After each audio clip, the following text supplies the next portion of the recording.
پھر اس کے بعد آپ دیکھیں کہ اللہ سبحانہ وتعالیٰ مومن عورتوں کی تعریف کیا کرتے ہیں کہ قانتین والقانتات، کہ وہ قانتات ہوتی ہیں. سورۃ النساء میں بھی آتا ہے فالصالحات قانتات حافظات للغیب بما حفظ اللہ. نیک عورتیں وہ ہیں جو شوہروں کی فرما بردار ہوں، اطاعت گزار ہوں، اور ان کی عدم موجودگی میں اللہ کی حفاظت اور نگرانی میں ان کے حقوق کی حفاظت کرنے والی ہوں. یعنی شوہر گھر پہ نہیں، ہر وقت ہو بھی نہیں سکتے، کبھی کام کے سلسلے میں باہر بھی جانا پڑتا، بہت دفعہ عورتوں کو الگ بھی رہنا پڑتا ہے، لیکن وہ ان کی غیر موجودگی میں بھی ان کے حقوق میں خیانت نہیں کرتی، وہ کسی غیر مرد کی طرف نگاہ اٹھا کے بھی نہیں دیکھتی، اور جب وہ موجود ہوتے ہیں تو ان کی اطاعت اور فرمانبرداری کرنے والی ہوتی ہیں، ان کے ساتھ موافقت کرنے والی ہوتی ہیں. اللہ سبحانہ وتعالیٰ نے مریم علیہ السلام کو بھی کانت من القانتین قرار دیا کہ وہ قانتین میں سے تھی، فرمانبرداروں میں سے تھی. قنوت کے اندر دو چیزیں ہوتی ہیں، ایک ہوتی اطاعت فرمانبرداری، لیکن قنوت وہ فرمانبرداری ہوتی ہے کہ جس کے اندر دوام بھی ہوتا ہے اور عاجزی بھی ہوتی ہے، تسلسل ہوتا ہے اور عاجزی ہوتی ہے. یعنی ایک دن بہت کام کر لیا دوسرے دن چھوڑ دیا، یعنی وہ مسلسل فرمانبردار تھی. اور اس کے ساتھ ساتھ ہمبلنس. حضرت ابو بکر اپنی بیوی حضرت اسماء بنت امیس کے بارے میں گواہی دیتے ہیں. قصہ مشہور ہے کہ بنی ہاشم کے چند لوگ حضرت اسماء کے پاس گئے. ابو بکر گھر میں نہیں تھے، مرد آئے بیٹھے. تھوڑی دیر میں حضرت ابو بکر بھی آ گئے. انہوں نے آدمیوں کو دیکھا تو پسند نہیں کیا، تو حضور صلی اللہ علیہ وسلم کو بتاتے ہیں کہ اس طرح میرے گھر میں کچھ آدمی آئے ہوئے تھے. تو رسول اللہ صلی اللہ علیہ وسلم کو جب وہ بتا رہے تھے تو کہنے لگے حضرت ابو بکر کہ میری بیوی کے اندر بہت خیر و بھلائی ہے. یعنی میں ویسے ہی بتا رہا ہوں کہ یوں آدمی آئے ہوئے تھے، لیکن میری بیوی بہت اچھی عورت ہے. اب آپ دیکھیے کہ بعض اوقات ایسا ہوتا ہے کہ شوہر کو کوئی ایک چیز ناگوار گزرتی ہے، کوئی سچویشن اس کو پسند نہیں آتی، کئی معاملات ہوتے ہیں، لیکن اوور آل اس کی گواہی کیا ہے اپنی بیوی کے حق میں، وہ کیا کہتا ہے. دس از ویری امپورٹنٹ. ہم اس کو اگنور نہیں کر سکتے بلیم گیم کر کے کہ جب ہمیں کوئی اچھا نہ کہے تو ہم جواباً اس کو الزام لگانے لگے. عام طور پہ کیا ہوتا ہے جب شوہر اپنی بیوی میں تھوڑی سی کوئی بات کرتا ہے تو دوسری طرف سے بعضوں کو جھوٹے الزامات کا سلسلہ شروع ہو جاتا ہے، یا وائس ورسا، ایک دوسرے کو صرف بلیم کرتے رہتے ہیں. اس سے کبھی بھی نہ دنیا کی زندگی میں کامیابی ہوتی ہے اور نہ آخرت کی زندگی میں.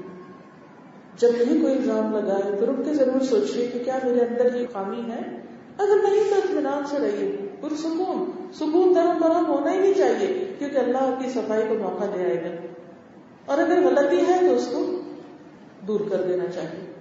تو حضرت ابو بکر اپنی بیوی کے حق میں کہتے ہیں کہ میں نے اس میں سوائے نیکی اور بھلائی کے کوئی بات نہیں دیکھی.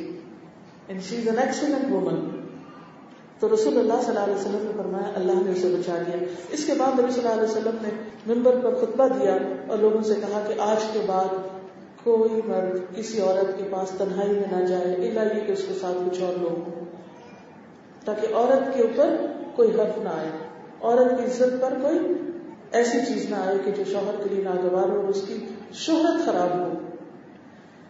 پھر قرآن مجید میں کامیاب لوگوں کی صفت کیا بتائے گی؟ والصادقین والصادقات، کہ صالح عورتیں سچی ہوتی ہیں. کامیاب عورتیں ان کی امتیازی خصوصیت کیا ہوتی ہے کہ وہ سچ بولتی ہیں. اب دیکھیے کہ عام طور پر سچائی تو ویسے بھی ایک مومن کی علامت ہے، اور سچائی بہت سی نیکیوں کے دروازے کھولتی ہے، اور جھوٹ جو ہے وہ انسان کے لیے جہنم کا راستہ کھولتا ہے. ان الصدق یہدی الی البر، کسی کے سچا ہونے کی علامت کیا ہے کہ اس کا نیکی کی طرف رجحان کتنا ہے اور نیکی کے مواقع اس کو کتنے حاصل ہیں. یعنی آپ کے اوپر کوئی بھی جھوٹ کا الزام لگا سکتا ہے، لیکن ضروری نہیں ہے کہ آپ جھوٹے ہی ہوں. آپ سچے ہیں، اس کی گواہی کہاں سے ہوگی کہ آپ کے اعمال کیا ہیں، آپ کی کوششیں کیا ہیں، آپ کی سرگرمیاں کیا ہیں، آپ کی دوڑ کس طرف ہے، دنیا کی طرف ہے یا آخرت کی طرف ہے. لیکن ایک عورت کے لیے سچا ہونا اس لحاظ سے بھی بہت اہم ہے کہ بچے اسی سے سچائی سیکھتے ہیں. جب ماں سچی ہوتی اور وہ سچائی کا ایک نمونہ ہوتی اور وہ مختلف مواقع پر جائزہ لے رہے ہوتے ہیں کہ ہماری ماں مختلف سچویشن کو کیسے ہینڈل کرتی، تو وہ یہ دیکھ لیتے ہیں کہ سچائی زندگی کی ایک اہم ترین ضرورت ہے اور ایک خصوصیت ہے. مثلاً آپ دیکھیے کہ ہم بچوں کے ساتھ جب معاملہ کر رہے ہوتے ہیں، ان کو بہلا رہے ہوتے ہیں تو کس چیز سے بہلاتے ہیں؟ جب ڈرا رہے ہوتے ہیں تو کس چیز سے ڈراتے ہیں؟ سچ بول کے یا جھوٹ بول کے؟ جب ہم ان کے ساتھ کوئی وعدہ کرتے ہیں تو کس حد تک پورا کرتے ہیں؟ جب ہم ان کو کوئی معلومات دیتے ہیں کسی کی چیز کے بارے میں تو اس میں کتنی درستگی ہوتی ہے. یہ سچائی ٹرسٹ کو بلڈ کرتی ہے، یہ سچائی اعتماد لاتی ہے. اور جب سچائی ہوتی ہے اور اعتماد آتا ہے تو اعتماد کے بعد آپ بچوں سے کچھ بھی بنوا سکتے ہیں، آپ ان سے کچھ بھی کروا سکتے ہیں، آپ کے لیے وہ بہترین صدقہ جاریہ ہو سکتے ہیں. لیکن جب وہ آپ کو دیکھتے ہیں کہ آپ جھوٹ بولنے والے ہیں، آپ غلط بیانی کر رہے ہیں، آپ ڈبل فیس ہیں. آپ دیکھیے کہ بعض اوقات ہم اپنی باتوں میں مشغول ہوتے ہیں، ہم سمجھتے ہیں کہ کوئی نہیں ہمیں دیکھ رہا، لیکن بچے پاس بیٹھے لیٹے ہوتے ہیں، سو رہے ہوتے ہیں، سن رہے ہوتے ہیں، دیکھ رہے ہوتے ہیں. جب آپ انہیں کو کہہ دیتے ہیں جاؤ دروازے پہ کہہ دو اماں گھر میں نہیں، یا فون پہ بتا دو کہ نہیں ہے، یا اس قسم کی باتیں سب دیکھ رہے ہوتے ہیں. پھر جو ہمارے آس پاس کام کرنے والے لوگ ہوتے ہیں وہ بھی اچھی طرح دیکھ رہے ہوتے ہیں کہ یہ بیوی کتنی سچی، شوہر کے ساتھ کیا معاملہ ہے. اور سب سے بڑی بات ہے کہ اسٹریٹ فارورڈ سیدھی بات نہ کرنا، گھما پھرا کے باتیں کرنا. چاہیے کچھ تو بجائے اس کے کہ انسان کے کہ یہ چیز ہے ادھر لاؤ، لمبا سفر کرا کے وہ اس تک پہنچ جائے. یہ ساری چیزیں جو ہیں مکاریوں میں آتی ہیں، اور یہ جو مکاریاں ہیں یہ انسان کی شخصیت کو داغدار کر دیتی ہیں. چاہے بچہ ہو، چاہے کوئی میڈ ہو، چاہے کوئی اجنبی ہو، کسی کے ساتھ بھی دھوکہ، فریب، مکاری، وعدہ خلافی اور غلط بیانی نہیں ہونی چاہیے. انسان جتنا سمپل اسٹریٹ فارورڈ ہوتا ہے اتنی ہی کمپلیکیشن کم ہوتی ہیں. اور پھر ہمیں اور بھی زیادہ اس معاملے میں فوکس ہونا چاہیے، کیونکہ ہم ہر وقت اپنے بچوں اور آس پاس کے لوگوں کے لیے عملی مثال ہیں. جو ہم کریں گے وہی وہ دیکھیں گے. اور اس طرح نسلوں کا بگاڑ یا نسلوں کی خیر و بھلائی خاتون کے ہاتھ میں ہوتی. کامیاب عورت وہ ہے کہ جس کی گود سے سچے مخلص مومن پیدا ہو، اور یہ اسی وقت ہو سکتا ہے جب اس کی زبان سچی اور اس کا ایک ہی چہرہ ہے. کیونکہ جھوٹ جو منافقت ہے، یہ دو رخا پن ہے، اس سے بچنا ضروری ہے. مثلاً اگر آپ نے کوئی چیز چھپائی ہے اور بچہ آپ سے پوچھ رہا ہے تو آپ اسے کہیں جی ہاں بالکل چھپائی ہے اور آپ کو نہیں ملے گی کیونکہ آپ نے یہ اور یہ غلط کام کی. بجائے اس کے کہ ہم بچوں سے ڈرنے لگے اور کہیں کہ نہیں ہمیں نہیں پتا کہ کہاں ہے. اور اس سے کیا ہوتا ہے، ایک جھوٹ کے اوپر اور جھوٹ اور جھوٹ اور جھوٹ، اور بالآخر وہ بچہ حقیقت پا لیتا اور اس کو پتا چل جاتا کہ ماں نے بہت بڑا جھوٹ بولا. ایک نہیں کئی بولے، نتیجہ کیا ہوگا؟ ساری زندگی کے لیے بچہ آپ کو ٹرسٹ نہیں کرے گا، اور آپ نے بہت بڑا چانس کھو دیا اچھی باتیں منوانے کا، اچھے اخلاق اس کے اندر پیدا کرنے کا، کیونکہ اسے آپ کی زبان پر اعتبار نہیں رہا. اس زبان کا اعتبار بے حد ضروری چیز ہے، اور یہ آپ کو کر کے دکھانا ہوگا اور اس کے اوپر خود عمل کرنا ہوگا. پھر اس کے بعد آپ دیکھیے والصابرین والصابرات، ہم عورتوں میں سب سے زیادہ جس چیز کی کمی ہوتی ہے وہ صبر. چھوٹی سی بات ہم برداشت نہیں کر سکتے. حدیث میں آتا ہے وَاعْلَمْ أَنَّ النَّصْرَ مَعَ الصَّبْرِ، جان لو کہ کامیابی صبر کے ساتھ ہے. کوئی عورت کامیاب عورت نہیں اگر اس کے اندر صبر نہیں.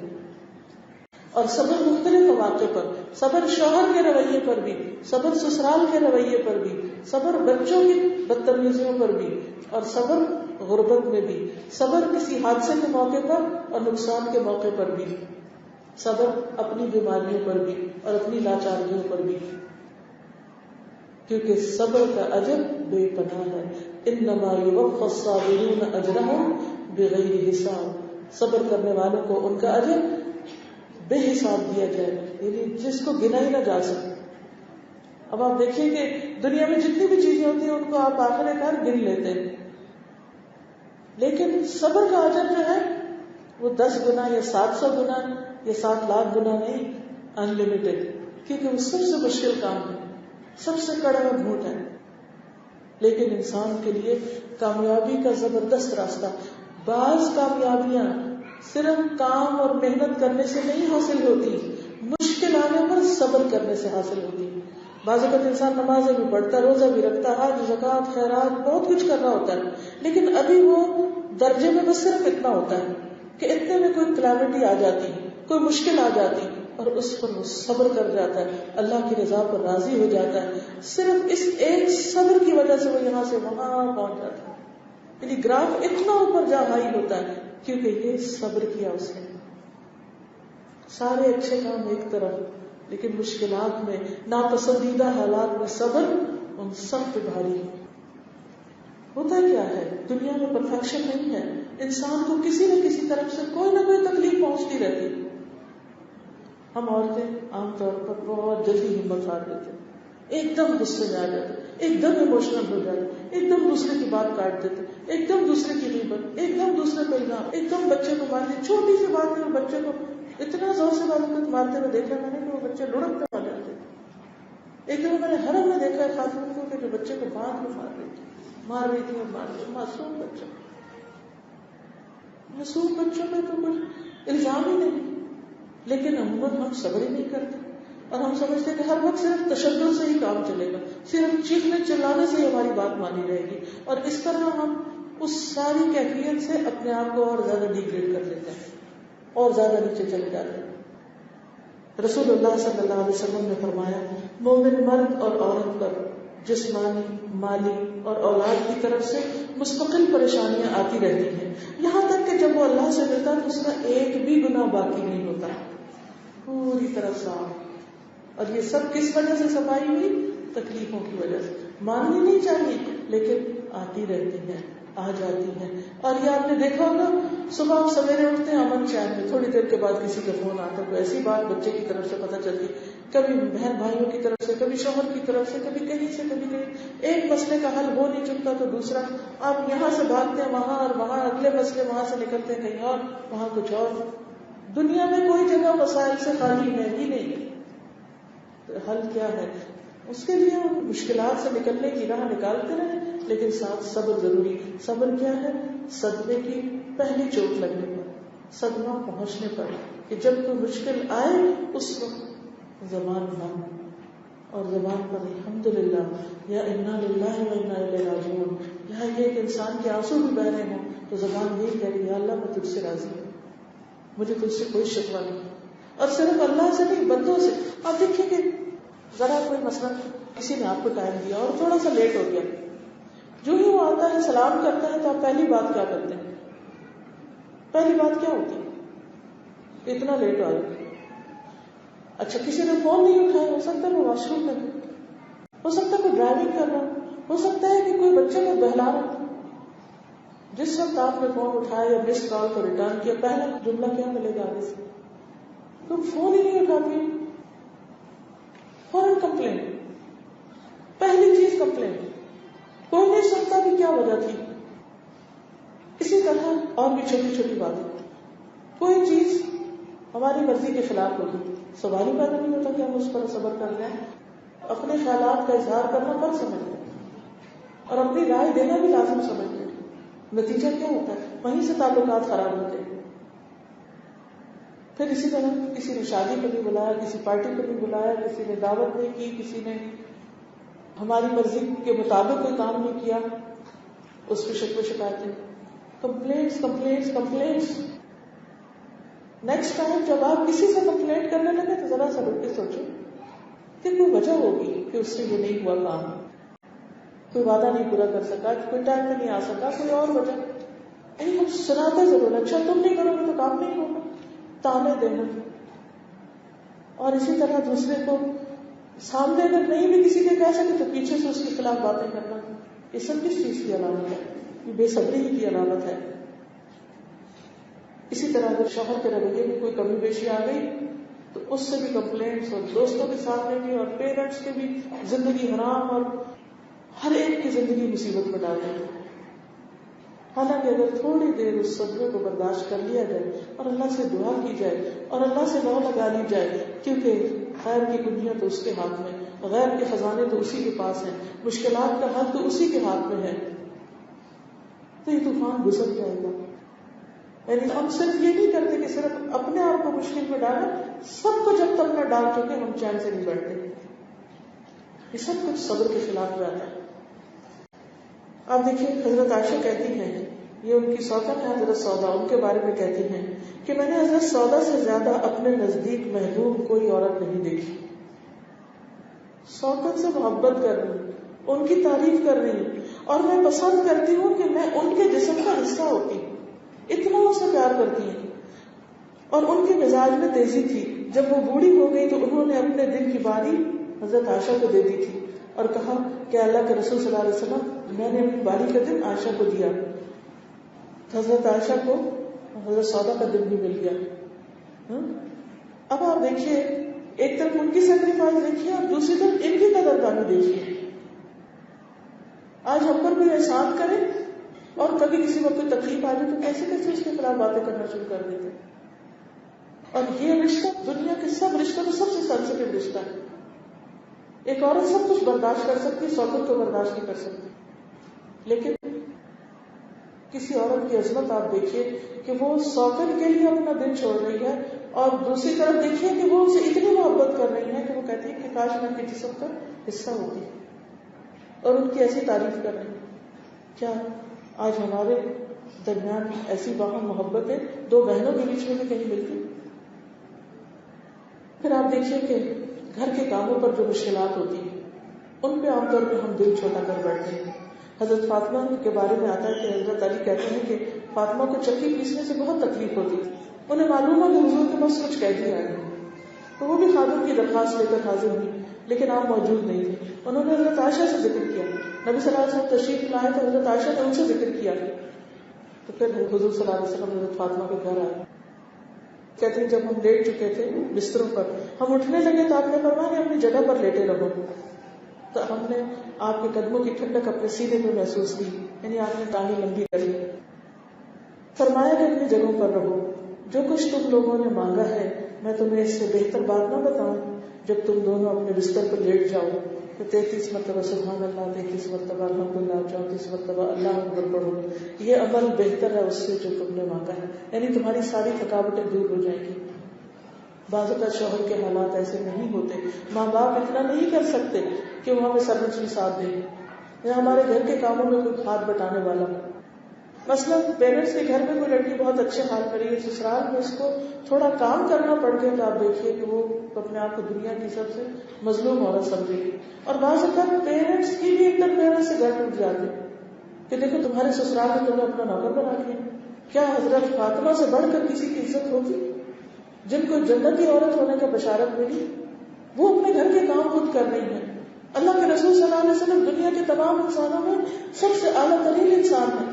ان کی بیٹی ایک عام سردار کی بیٹی کے لیے آپ کہتے ہیں کہ جو سردار کی بیٹی فلاں بڑے آدمی کی بیٹی یہ سب کام کر رہی ہے. دیکھیے وہ تو سب سرداروں کے بڑے سردار ہیں، اور ان کی بیٹی جو جنت کی عورتوں کی سردار ہے، جنت کی عورتوں کی سردار، وہ اپنے گھر کا کام کر رہی، چکی پیس رہی ہیں. اور اتنی تکلیف ہے کہ وہ خادم مانگتی ہے تو آپ ان کو اذکار بتا دیتے ہیں یہ لوگ. اور بیٹی آگے سے بھی ناراض نہیں ہوتی، غصہ نہیں کرتی کہ آپ کیسی محبت کرتے ہو مجھ سے، کیونکہ نبی صلی اللہ علیہ وسلم کی محبت حضرت فاطمہ سے جانی پہچانی تھی. اچھا ہم محبت کا اظہار بچوں سے کس طرح کرتے ہیں؟ ان کو سوال کر کے، ان کو کوئی کام نہ کرنے دے کر، نہ کوئی کام سکھا کر. یہ ہماری محبت ہوتی ہے. جبکہ حضرت فاطمہ سے محبت کیا سکھا رہی ہے؟ صبر کرو بیٹی، اپنا تھکاوٹ اس طرح دور کر لو. یہ ہے کامیاب عورت کا فارمولا، کامیاب عورت کو ملنے والا ذکر کا تحفہ اللہ کے رسول صلی اللہ علیہ وسلم کی طرف سے. اسی طرح غم کے موقع پر صبر. ام سلام کا واقعہ سب نے سن رکھا ہوگا، جن کے شوہر سفر پر تھے اور پیچھے سے بیٹا فوت ہو گیا. شوہر واپس آئے تو چیخیں نہیں مارنی شروع کر دی اس کو دیکھ کر. ان کو کھلایا پلایا، خود اچھے کپڑے پہنے، ان کے ساتھ آرام کیا، سب کچھ کیا، اور اس کے بعد آرام سے بتایا کہ دیکھو تمہارا بیٹا اللہ کو پیارا ہو گیا، اللہ کی امانت اس نے لے لی.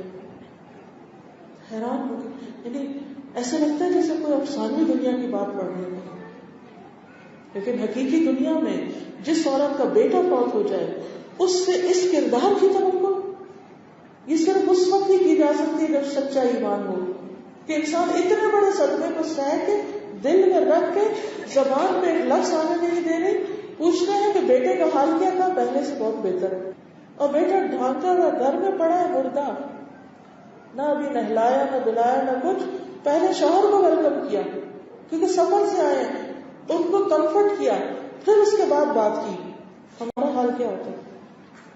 شوہر ابھی لا کے بیگ نہیں رکھتے تو ساری شکایتوں کی پٹاری کھل جاتی ہے، یا اگر ذرا دیر سے آ گیا تو موڈ آف ہو گیا، یا اگر گھر میں کچھ کمی بیشی ہو گئی تو فون پہ ہی سب باتیں سنانا شروع کر دیں. اس قسم کی کامیاب عورتیں ہیں ہم، کیا اسی میں کامیابی کے لیے؟ یہ ہے وہ خواتین جن کو جنت کی بشارت ملی اور جن کو کامیابی کی ضمانت ملی. حضرت اسماء بنت ابو بکر کی بیٹی، خلیفہ وقت ہیں، حضور صلی اللہ علیہ وسلم سے قریبی تعلق ہے، ذات النطاقین ہیں، اور آپ دیکھیے کہ ان کا حال کیا ہے. کہتی ہیں کہ میں اپنے شوہر زبیر کی خدمت کرتی تھی، ان کا ایک گھوڑا تھا، میں اس کی دیکھ بھال کرتی. میرے لیے گھوڑے کی دیکھ بھال کرنے سے زیادہ سخت کوئی کام نہ تھا، یہ گھر سے باہر کام کر رہی ہے. اسی طرح ان کے اونٹ کے لیے گٹلیاں کوٹتی تھی، اس کا چارہ بناتی، اسے پانی پلاتی. آپ کو پتا اونٹ کتنا پانی پیتا ہے؟ ان کے ڈول کو سیتی جس میں پانی نکالنا ہوتا تھا کنویں سے. پھر کچھ عرصے کے بعد نبی صلی اللہ علیہ وسلم نے میرے لیے خادم بھیج دیا اور میں گھوڑے کی دیکھ بھال سے بری ذمہ ہو گئی. ایسے لگا جیسے آپ نے مجھے آزاد کر دیا کسی قید سے. یہ گھر کے کام نہیں ہے، یہ سارے باہر کے کام کر رہی ہیں. ان کے شوہر کو بھی نبی صلی اللہ علیہ وسلم نے جنت کی بشارت دی. حضرت زبیر جو ہے وہ بھی عشرہ مبشرہ میں سے ہیں، یہ ان کی بیوی ہیں، اور یہ سارے کام کر رہے ہیں، کہیں کوئی شکوہ نہیں. اسی طرح یہ وہی آسمان ہے کہ جب حضور صلی اللہ علیہ وسلم نے جو زبیر کو زمین دی تھی تو اس میں سے کھجوروں کی گٹلیاں اپنے سر پہ لاد کے لے کے آتی، اور وہ کہتی کہ وہ میرے گھر سے 9 میل دور جگہ تھی. 9 میل پیدل چل کے سر کے اوپر کھجوروں کی گٹلیوں کی پٹاری رکھ کے گھر پہ آیا کرتی تھی. کتنی مشقت کی زندگی تھی. گھوڑے کی دیکھ بھال کر رہی ہیں، اونٹ کو کھلا پلا رہی ہیں. اب کوئی عورت نہیں، تو سب مردوں کے کام ہے. اسلام تو نہیں کہتا کہ تم یہ سب کرو، ہم تو نہیں کریں گے، ہم تو گھر کی رانی ہیں، ہم تو بیٹھے ہیں. یہ ٹھیک ہے، آپ کے پاس چوائس ہے، نہ کریں، فرض نہیں ہے، لیکن احسان کا درجہ آپ دیکھیے، کتنی مشقت، لبوں پہ کوئی شکوہ نہیں. یہ ہے کامیاب خواتین. بعض اوقات ہمیں مجبوری میں جاب کرنی پڑ جاتی ہے، کام کرنا پڑتا ہے. ہم کہتے ہیں ہم بھی 9 to 5 کام کر کے آتے ہیں، شوہر گھر میں آ کے اخبار لے بیٹھتے ہیں اور ہمیں کھانا پکانا پڑتا ہے. اور پھر وہ جو گھر میں ایک فساد اور شور مچتا ہے اور جو ایک دوسرے کے ساتھ لام تان ہوتی ہے، کیا یہی کامیاب عورتیں کہ جنہوں نے گھروں کو جہنم بنا رکھا ہے؟ یہ کامیابی نہیں ہے. ٹھیک ہے، اللہ نے آپ کو چوائس دی، کام کریں یا نہ کریں، آپ اپنی خوشی سے کر رہے ہیں. جب کر رہے ہیں تو پھر تکلیفوں کو بھی خوشی سے برداشت کیجیے. پھر شوہر کے حق میں کمی نہ کیجیے، پھر اس کی خدمت میں کمی نہ کیجیے، کیونکہ یہ ہمارا فرض ہے، یہ ہم پر لازم ہے. کام باقی کرنا لازم نہیں، لیکن اگر ہم کرتے ہیں تو اس میں اجر ہے. حضرت خدیجہ پر کیا لازم تھا کہ وہ نبی صلی اللہ علیہ وسلم کی مدد اپنے مال سے کرتی؟ وہ بزنس وومن تھی، ان کا بہت بڑا کاروبار تھا. نبی صلی اللہ علیہ وسلم انہی کے بزنس کو پروموٹ کرنے کے لیے گئے تھے مختلف اسفار پر، جہاں سے آپ کا اخلاق سامنے آیا تھا. لیکن وہی مال، وہی حضرت خدیجہ کا مال، نبی صلی اللہ علیہ وسلم جب نبی بنے ہیں تو اسلام کی ترقی میں، اسلام کی اشاعت میں لگا. یہ وہی خاتون ہیں کہ جن کے غلے کے اونٹ جب لد کے آتے تھے تو ایک منظر ہوتا تھا دیکھنے والا. سب سے بڑا ان کا بزنس مکہ کا، لیکن اپنے شوہر کے ساتھ 3 سال تک شیب ابی طالب میں رہی ہے. 3 سال، اور وہاں پتے کھائے، اور کھانے کے نام کی کوئی چیز نہیں ہوتی تھی، مردار جانوروں کے چمڑا تک کھانا پڑا وہاں پر. یہ وہاں اتنی بیمار پڑ گئی کیونکہ اب عمر رسیدہ تھی کہ جب وہاں سے سب لوگ واپس آتے ہیں تو یہ فوراً پھر انتقال کر جاتی ہیں. اپنے دین، اپنے مشن، اپنے کام کے لیے اتنی بڑی قربانی کرنے والی. وہ یہ کہیں کہ مکہ میں رہ لیتے بھی ٹھیک ہے، آپ کا مشن ہے، آپ کا کام ہے، آپ کا دین ہے، آپ جائیے وہاں رہیے، ہم اپنا بزنس کریں گے، ہم ادھر آرام سے رہیں گے اور آپ کو بھی کچھ پیسے بھیج دیا کریں گے. ساتھ دیکھیے کس قدر وفاداری ہے. آج کی عورت میں یہ وفاداری کیوں نہیں رہی؟ ہم کیوں اتنے خود غرض ہو گئے؟ لیکن یہ سب وہی کر سکتا ہے جس کو یہ یقین ہو کہ ان سب چیزوں کا بدلہ جنت ہے اور جنت کے اعلیٰ ترین مقامات ہیں. پھر اسی طرح بیماریوں پر صبر. وہ ایک سیاہ خاتون ہے جس کو مرگی کا دورہ پڑتا ہے اور وہ بے ہوش ہو جاتی ہے اور اس کے کپڑے بھی کھل جاتے ہیں. نبی صلی اللہ علیہ وسلم سے کہتی ہے کہ مجھے ایسی تکلیف ہے, آپ میرے لیے دعا کیجیے. آپ نے فرمایا میں دعا کر دوں گا تم ٹھیک ہو جاؤ گے, لیکن اگر اس بیماری پر صبر کر لو تو تمہارے لیے اجر ہے. تو انہوں نے کہا کہ آپ دعا کیجیے کہ میں دورے کی حالت میں ننگی نہ ہوں. تو آپ نے ان کے لیے دعا کی اور اس کے بعد ان کا سٹر نہ کھلا. تو عطا بن ابی رباح کہتے ہیں کہ مجھ سے ابن عباس نے کہا کیا میں تمہیں ایک جنتی عورت دکھاؤں جو جنت میں جانے والی ہے؟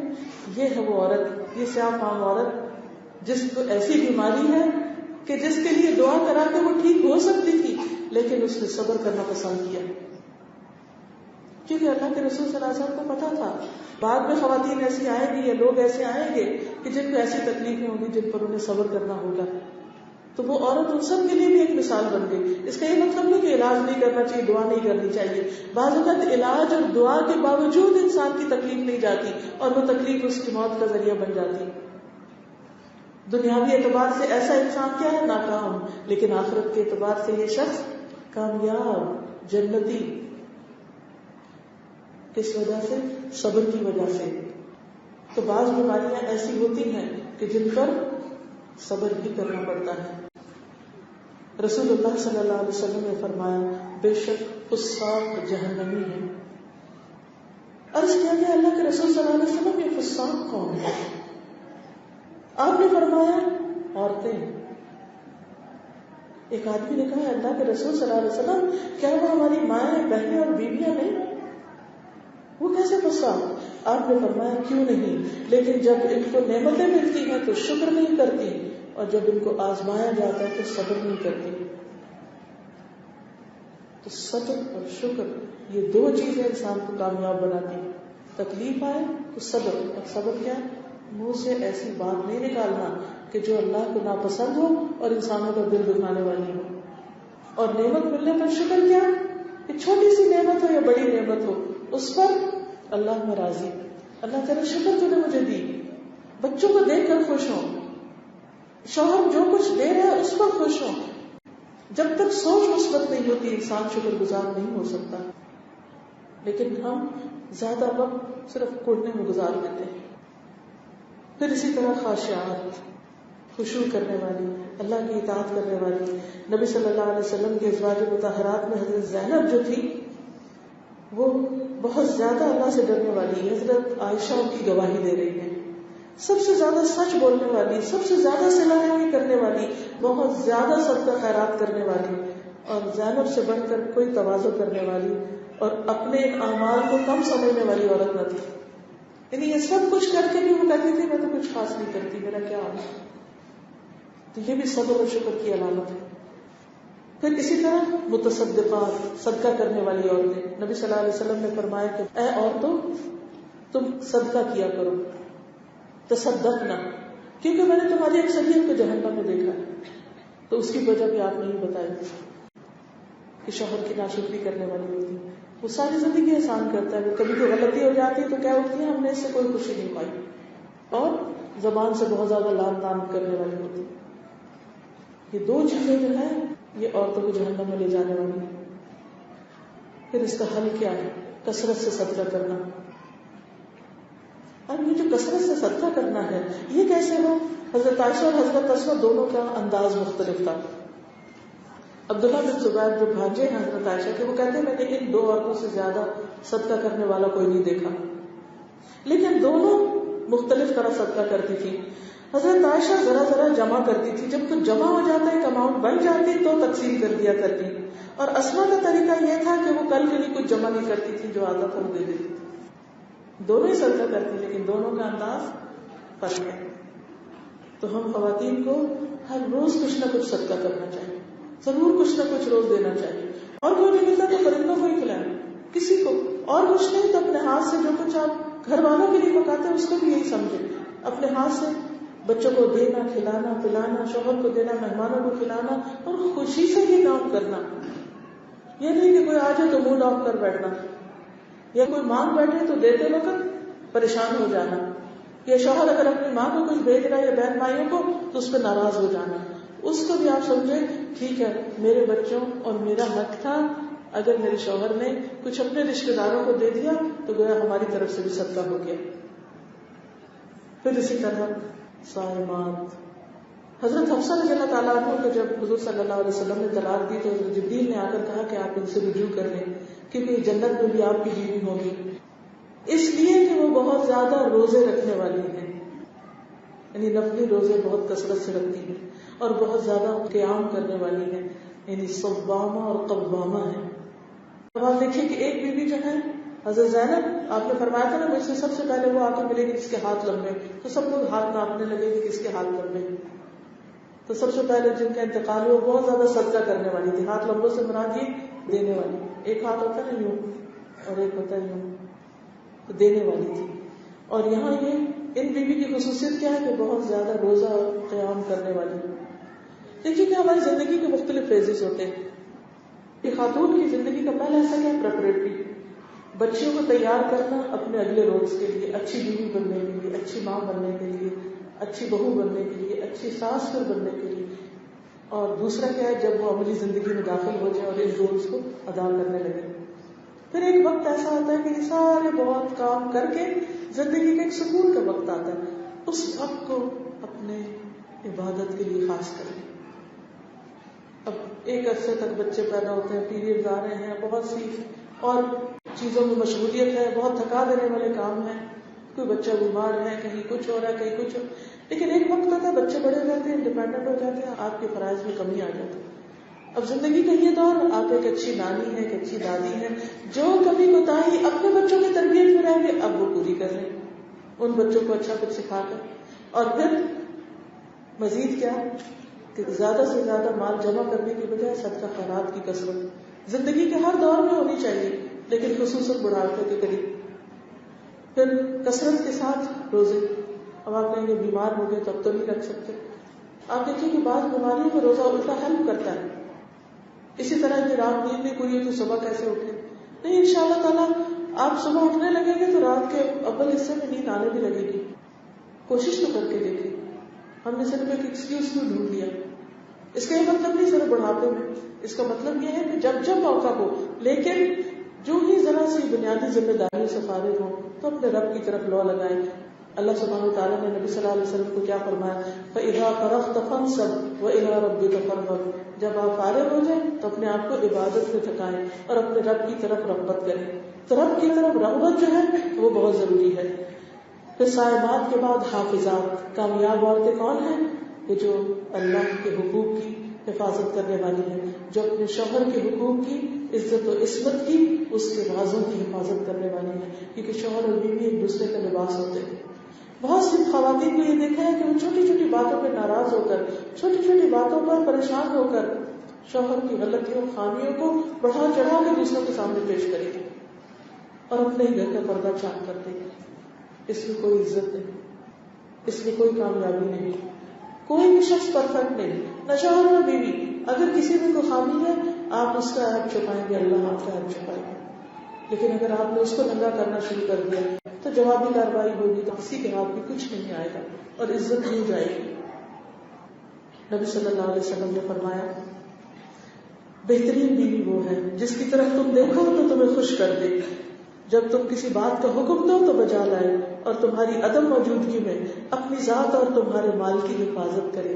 یعنی حافظات دو چیزوں میں، اپنی جان، عزت، آبرو، جسم، اس کی حفاظت اور دوسرے شوہر کے مال کی حفاظت. یہ نہ سوچے کہ میں کون سا کماتی ہوں، مجھے تو مل جاتا ہے، میں جیسے چاہوں خرچ کروں، اور اس کو ضائع نہ کرے. اور آخری صفت جو بتائے گی وَالذَّاكِرِينَ اللَّهَ كَثِيرًا وَالذَّاكِرَاتِ، کثرت سے اللہ کا ذکر کرنے والے مرد بھی اور عورتیں بھی. لہٰذا ہم سب کے لیے ضروری ہے کہ ہم کیا کریں؟ کثرت سے اللہ کا ذکر کریں، اللہ کو یاد کریں. اور ذکر کی کثرت میں کیا ہے؟ ایک وقت تسبیح کے لیے مقرر کر لیں، جیسے صبح اور شام. بیچ میں استغفار کریں، بیچ میں الحمدللہ، اللہ اکبر، لا الہ الا اللہ، آیت کریمہ، لا حول ولا قوت الا باللہ، لا الہ الا انت سبحانک انی کنت من الظالمین. اور اس کا بہترین طریقہ کیا ہے؟ یا آپ اپنی کسی ڈائری میں لکھ لیں. یہ اسٹیکی نوٹس ہوتے ہیں نا، اس کے اوپر چھوٹے چھوٹے آپ اپنے ہاتھ سے لکھ کر کہیں سبحان اللہ لکھ کر چپکا دیں, کہیں الحمدللہ, کہیں اللہ اکبر, کہیں لا الہ الا اللہ, کہیں آیت کریمہ, کہیں کچھ. آپ ایک جگہ جائیں تو آپ کو وہ نظر آ جائے تو تھوڑی دیر وہ پڑھنے لگے, دوسری جگہ جائیں تو کچھ اور نظر آ جائے تو وہ پڑھنے لگے. اس سے کیا ہوگا کہ انشاءاللہ آپ ذاکرات میں شامل ہو جائیں گے, کثرت سے اللہ کا ذکر کرنے والوں میں. اور اس میں آپ دیکھیے کہ وہ ذکر آپ کو معلوم ہونے چاہیے جو تھوڑے بھی ہو لیکن اجر بہت زیادہ ہو.